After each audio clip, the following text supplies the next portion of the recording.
When you think about it, or my way of thinking about it, emotions always have integrity.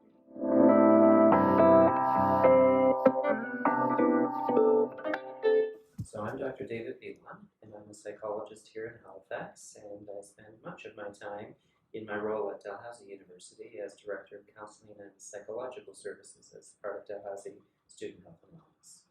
Early life impacts all subsequent behavior later on in life.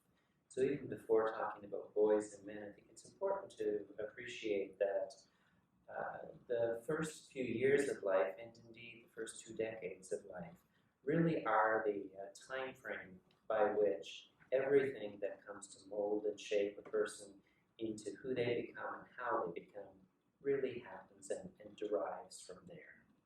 All domains of functioning, if you think of social functioning, emotional functioning, interpersonal functioning, all of those domains of functioning in life really get their basis and their early training from what happens in early life. And as you can appreciate, a growing child requires security, requires connection, requires attachment, requires a sense of sort of acceptance and approval. And from there, much of how a person develops unfolds, and that person will grow up with the skills and the capacities to be able to function as an adult in the world.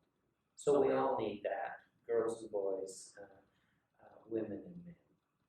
When it comes to boys and men, sometimes there are some gendered ways by which boys are raised that are distinct from how girls are raised.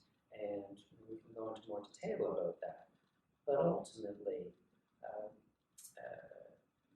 there are traditional ways, or have been traditional ways, that's a better way of saying it, that boys have been socialized to perhaps overly value strength, emotional control, a sense of power even, that fortunately is shifting and changing.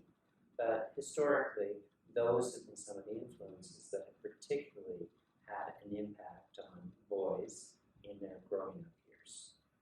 Sometimes an impact of a certain upbringing might lead boys and young men to be disadvantaged in terms of their capacity, their experience of being emotional in the world. And when you think about it, our emotional selves are a distinct part of who we are and how we function, just as our social selves are, our developing other selves, our interests, our capacity, and our sense of who we are. All of those parts make up who we are in the world. And when it comes to emotions, if boys and young men have been socialized in a certain way to not value their emotional aspect of life, or to in any way limit it or inhibit it, they're essentially taking an aspect of their development, of their functioning, and not seeing it fully grow and fully mature in the ways that it could. There are a lot of messages in our world, sometimes that are directed at boys and men in terms of emotional containment, not being emotional, stiff upper lip, and trying to be strong. And sometimes that gets conflated with and confused with masculinity.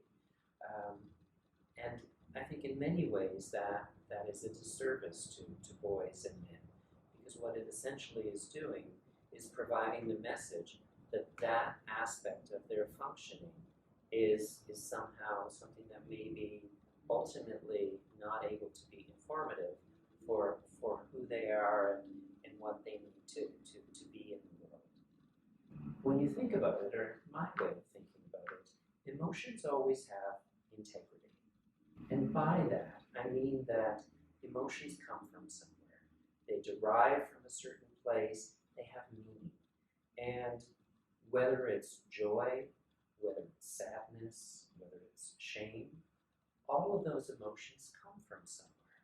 And if someone experiences one of those emotions, ultimately the sensible, I might suggest the healthy thing to do, is to reflect on, why am I feeling that way? Where is that coming from? And is that communicating something? Is that saying something to me that I need to pay attention to? Because if emotions always derive from somewhere, if they have integrity, then ultimately they're communications, internal communications to a person. And so if we're to pay attention to those, we can be informed by them, we can understand how those emotions might be impacting what we think, how we behave, how we experience ourselves in the world.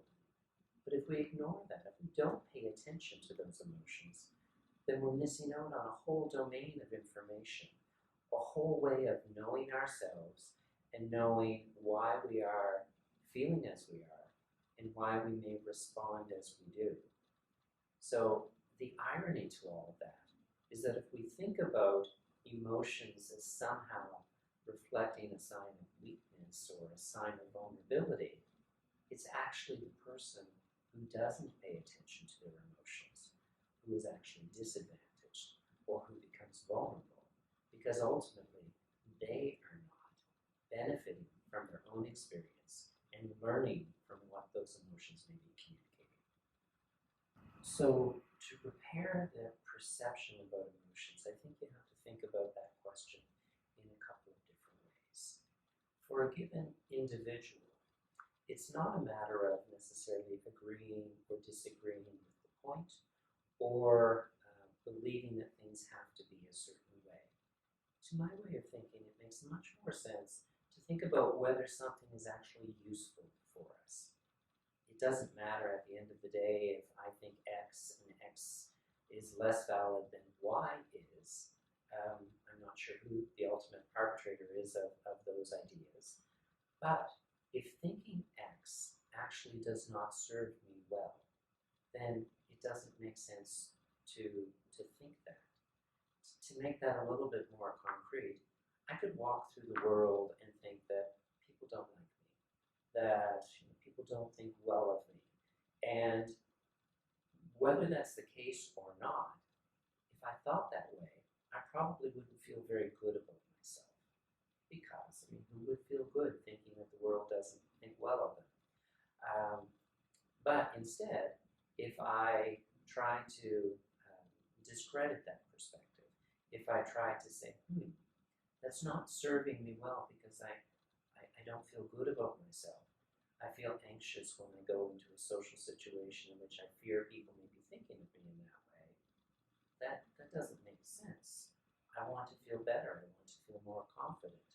So I think the question becomes around emotions. Is it something that serves us well? And if someone tried not to experience emotions or show emotions, I might suggest they ask themselves, is that serving them well? Do they get to be successful in the world? Do they get to feel what they wish to feel in the world? Do they get to have relationships that are healthy and meaningful and sustaining? And if the answer is no, well then perhaps someone ought to change their perspective about how they view, incorporate, and utilize emotions. So at an individual level, that might be how we try to repair that.